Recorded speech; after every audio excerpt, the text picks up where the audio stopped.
Hey there, you're listening to BD4, where there's no better way to get your Yankees and Knicks analysis. Yanks every series, Knicks every game, and MMA on occasion. Here's your host, RJ Carbone.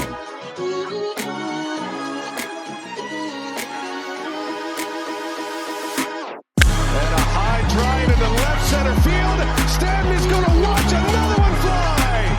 Are you kidding me? DiVincenzo a three. Bang! Bang! Knicks take a Take this time to apologize to absolutely nobody. At the wall. See ya! See ya! See ya! Mr. Nobody. Anthony for three. Bang! That one goes down and the game is tied. Rose, you shook up the world again. I did it again. But God did it, man. I really just had Gonna have to. Brunson running away. Oh my! He has been the best player to put on that uniform. Ball game over. Yankees win. The Yankees win.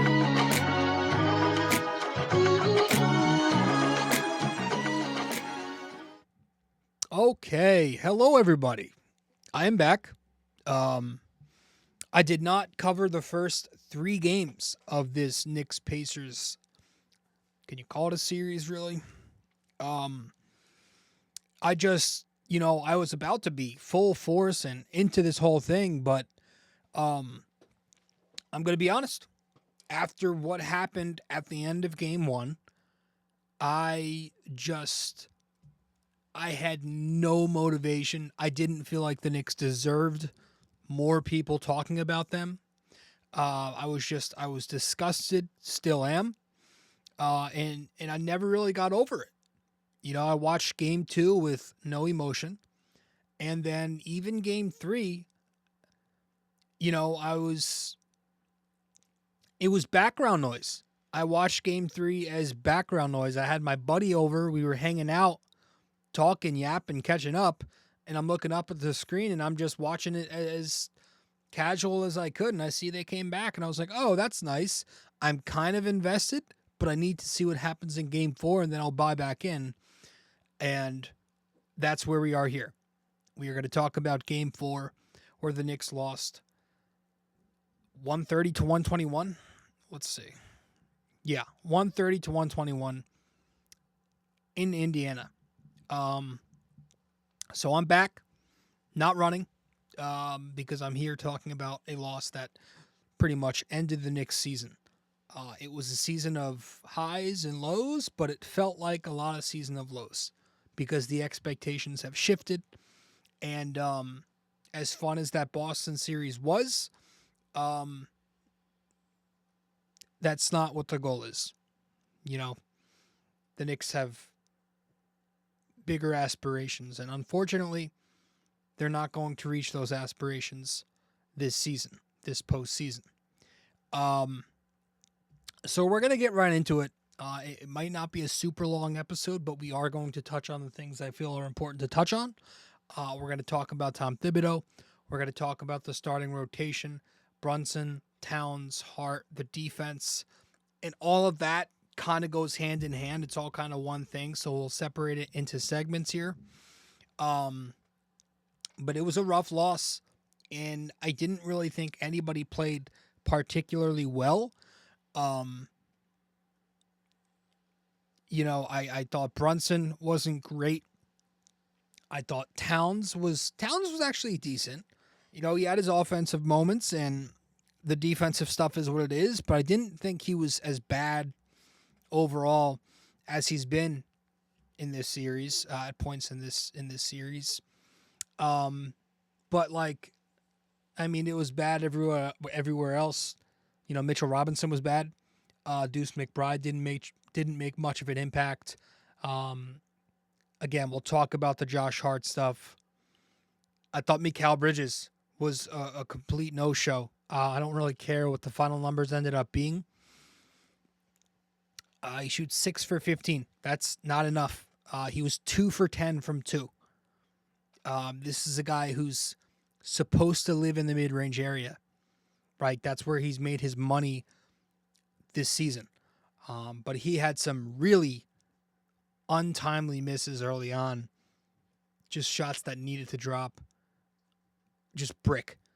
And the offense just wasn't there when it needed to be. But again, it continues to be on the other end where he's just not what the Knicks paid for. He's just, Mikal Bridges is not physical enough at the point of attack. I don't know what happened because he used to be really good in screen navigation, but he is significantly dropped off there, and he's still very good off the ball. But you put him at the point of attack, and it's been a season-long problem.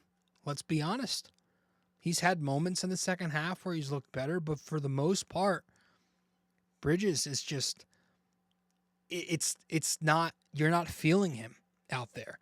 He's giving you too much space. Halliburton, he's getting bumped off very easily. When he has his switches, he's had some tough switches onto Turner and Siakam in the low post in this game early on. There's no presence felt on those Halliburton pick and rolls. Just consistently getting beat. Like he's trying to go over the top on high screens, and he's consistently getting caught behind. When the Pacers, especially a team who loves to run and get downhill, are setting high screens, you need to be going under those so you can play them easier. But he was consistently getting caught behind at the hips, just trying to fight over the top. So yeah, really disappointed in Mikal Bridges. And he's had moments this postseason, right? Fourth quarter Mikal for a couple of games there. That was cute. But just not enough to warrant what the Knicks gave up for him. Let's just be honest. I don't feel like he's been worth it. It's been way too many times where we've had to come on here and have this conversation. So I didn't think he was good. And again, I still thought last night you got way too much Josh Hart. The change to the first unit, the starting rotation last night, or the last couple of nights, really just an illusion because you saw that Tibbs is going to live and die with his precious Josh Hart. And we all love Josh Hart, but it didn't really change in how he was allocating those minutes. First of all, the change to the starting lineup should have been Deuce McBride, but it wasn't, and Deuce McBride continues to get shunned to the bench. He played less than 15 minutes in this game. Josh Hart, despite being with the second unit, played 36 minutes, and that's despite playing some really tough-to-watch basketball. He had 5 terrible turnovers, 4 awful turnovers in the first half, some really poor decision-making passing the ball. He had that awful 3-point attempt that he took in the second quarter. There were a few minutes there in the second period where he was running offense for the Knicks, and he was super slow getting into sets, and it was just directionless offense. And then on the other end, he was, he got beat on a drive or two. He was caught sleeping on a couple of back cuts in the first half. And you go out there and he plays 20 first half minutes. And then the third quarter comes. And of course, he's the very first sub in the third quarter, not Deuce McBride. And then when Deuce McBride does enter in the third quarter, it's for OG Anunoby and not Josh Hart. Hart picks up his 5th turnover of the game not too long after Deuce comes in for not him. And he still stayed on and played basically the entire fourth quarter. He played, I think, 10.5 minutes in the fourth quarter, and he was just actively hurting the Knicks on defense. And again, we talk about this all the time with Josh Hart. It's not just, is he playing good, is he playing bad? No, even when Josh Hart has his really good games, he can still be a detriment just by being out there. Last night, he had a bad game, and he still got 36 minutes. So it's to sit here and say it's inexcusable is obvious. That Tibbs is still running these same rigid rotations repeatedly, 98 games into the season. He's still refusing to go to Josh Hart a little less. And when you have Josh Hart on the floor with Brunson and with Towns, you're inviting weak side help. You're inviting those pre-rotations to Towns post-ups. We've seen it all year long. And you're taking the opposing big off of Towns consistently, which we've seen all season long. Now, the Pacers don't really have the personnel to cross-match consistently. But, again, this is a bigger picture issue. This is something the Knicks have not figured out all season. When you're consistently playing Hart next to Towns, what's the point of that? Because you're keeping Towns at the 5 on defense, but you're not playing him at the 5 on offense? The whole point of having Towns at the 5 is because he can spread the floor. He can shoot. He can punish opposing bigs that way. But he spends the majority of his time on the floor with the floor shrinker. I don't get it. It's hurting this team. The starting rotation has just been a major issue with no adjustments. And there's been, right in front of our eyes, there's been a way to alleviate those Brunson Towns collective deficiencies that we're getting, while also solving the Josh Hart problem at the same time. Or at least we should have gotten those reps to see. And that's Deuce McBride, right? The starting lineup with Deuce over Josh Hart, right? Brunson, Deuce, Mikal, OG, and Cat. That rotation has played 41 minutes the entire year. 5 regulars, 5 out spacing, 41 minutes the entire season. We're 98 games into a season where you play 48 plus minutes a game. That's insane. We're 98 games in, and that collection of 5 players have played basketball for less than a game's worth of minutes. Outstanding. That's an outstanding punishment to your team. That rotation right there, a 116 offensive rating, a 112 defensive rating, a +4 net rating for what it's worth. But the original starting rotation with Hart in place of Deuce has played the most minutes in the NBA by far. 226 more minutes than the second most used lineup in the NBA, which I think is Minnesota, one of their lineups. And it's just a +3 net rating, which is a really, really disappointing figure given how often that rotation plays together. In this postseason, the starting rotation with Josh Hart is a -36. Any other rotation that the Knicks go to is a +36. Last night, the starting rotation with Hart out there played the most minutes of any 5-man combination on both sides, and they were a -8. It's clear as day at this point, and I don't want to keep spending time talking about it because I don't want to seem like a Josh Hart hater, but again, Josh Hart's best value comes in a 25 minutes per game role with the second unit. So I think one of 2 things need to happen this offseason. Once the Knicks get gentlemen swept on Thursday, they either need a new head coach to put Josh Hart back into that role, or if they keep this head coach around, which they most likely will because they got to the conference finals, they're going to have to trade Josh Hart to deepen their second unit. Because what we're seeing right now, cannot continue. And it's been a problem all year, and it's going to be what the death for them is, or part of what the death of them is. I'm sick of it, I'm tired of it, and I'm tired of talking about it, quite frankly. We'll be right back here on the podcast. Stay with us. Quick break here, guys. Stay connected with BD4 on social media. Follow us on Instagram and X at BD4Pod, and find us on Facebook by searching BD4. Don't miss out. Join the conversation. Want more BD4? Subscribe to our YouTube channel and never miss an episode. Hit that like button, drop a comment, and share with your fellow fans. Don't forget to ring that bell so you're always the first to know when a new video drops. Okay, welcome back to the show. Episode 870 of the podcast. Thanks for tuning into BD4.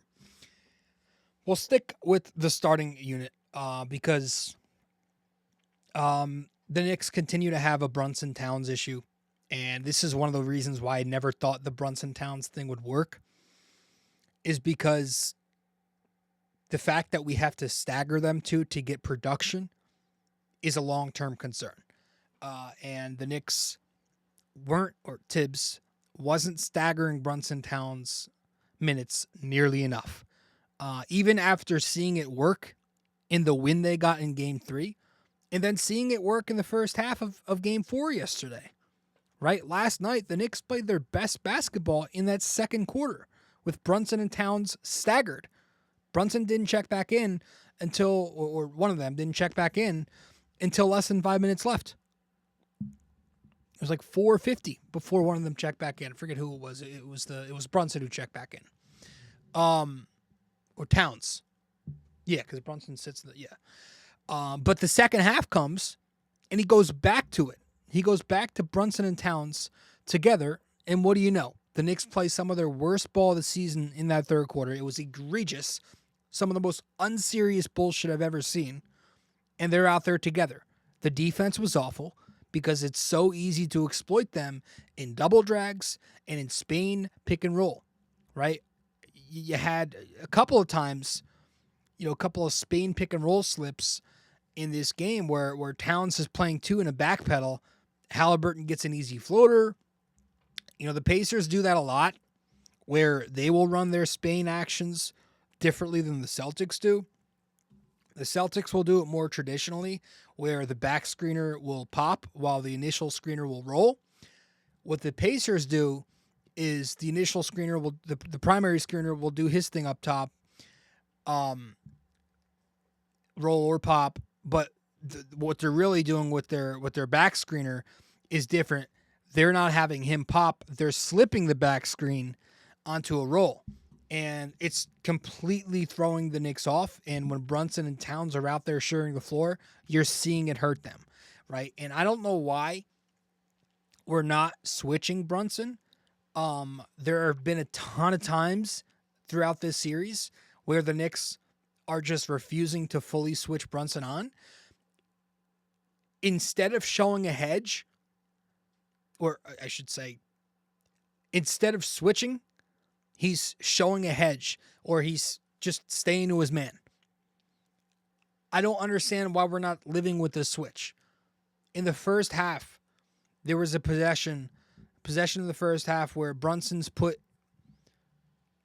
in a double drag, and he's in like a drop. And it leads to a wide open Naismith three because Mitch couldn't get over the pin down since Brunson left his man. Third quarter, Brunson doesn't switch a double drag, so Mikal's forced to fight through both of the screens. Towns is forced to come up on Hallie, and now he leaves the easy roll for Turner. Fourth quarter, Brunson, like a soft hedge to a Halliburton pick and roll off of Nembhard. Not to mention Towns is like right there. He doesn't show help. So that leaves Mikal Bridges to once again fight over both drags. Halliburton gets an easy finish. Drives to the lane wide open. I don't understand not switching it if Brunson is constantly being put into action.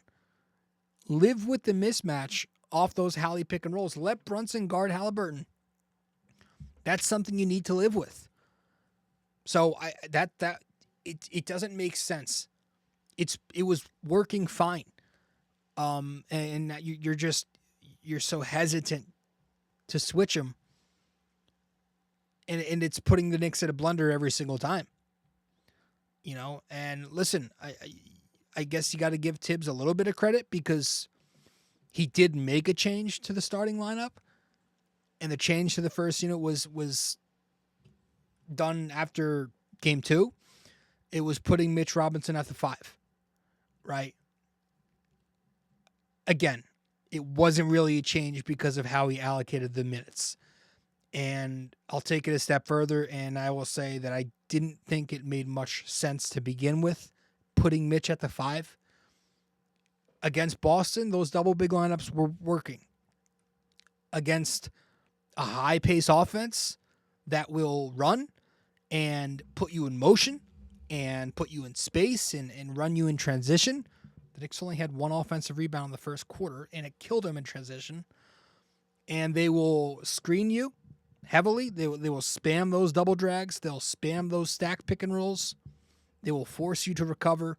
They will test your communication, which has not been there all year. That's not a great idea. It's not a great idea to go 2 bigs when you have a team playing quick and with pace like that. And you saw that last night. You had a few possessions early where Mitch was killed on those Halliburton switches off double drags. Or you had a possession where Mitch was in drop, Cat switched it, and it left Halliburton wide open on that wing for a 3. He stood there for 3 seconds, then took the shot. You know, you had possessions where Mitch was unable to fight over the pin down, led to a 3-pointer, right?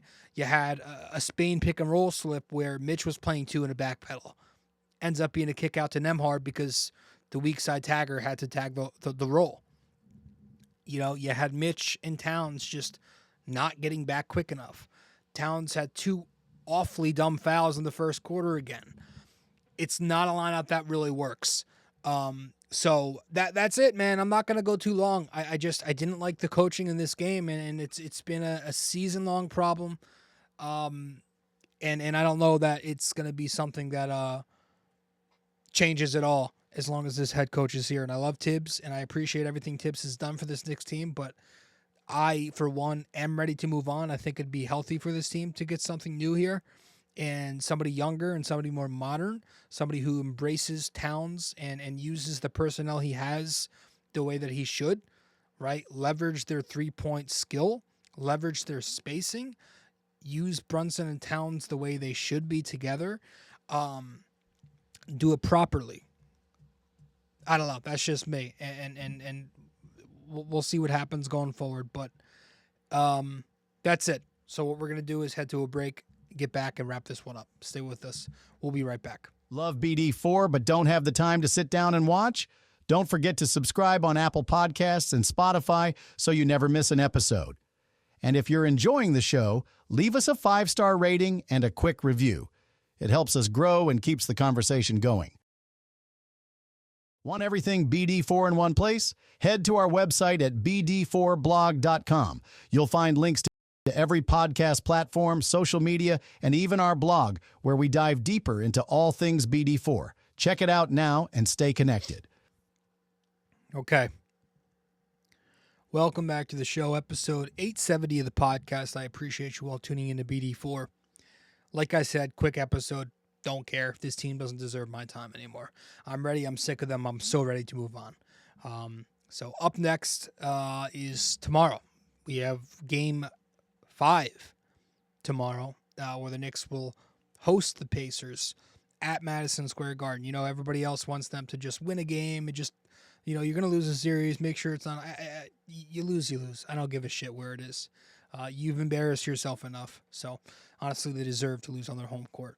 Maybe that'll shake some fucking toughness into them. Anyways, let's wrap this up with our trivia, and we're going to get the hell out of here.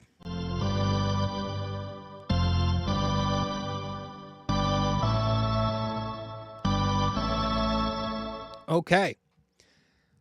So, for this episode here, in episode 870 of the podcast, our trivia question of the day is, for some reason my mouse is not working, so I'm just going to read it off the screen here that you're reading it off of if you're watching. True or false? Carmelo Anthony's playoff career high with the Knicks was 39 points against the Pacers in 2013. Is that true or false? Carmelo Anthony's playoff career high with the Knicks was 39 points against the Pacers in 2013. Let me know the answer wherever you can reach me. That's it, guys. That is it. That's all we got. I'm going to wrap this up here. I'm quite tired of talking about this team. So after the Knicks lose game 5, I don't know if I'll record. Maybe I will. Maybe I won't. This might be the only episode we do this series. Again, after game 1, I kind of lost all motivation for this team. And I'm so ready to move on to Yankees full time here. So appreciate you all. See you soon. Later. Well, if you made it this far, that means you listened to or watched the entire episode. Thank you. Just remember to follow, subscribe, download, rate and review, and all that fun stuff to help out the podcast. And I will see you in the next episode of BD4.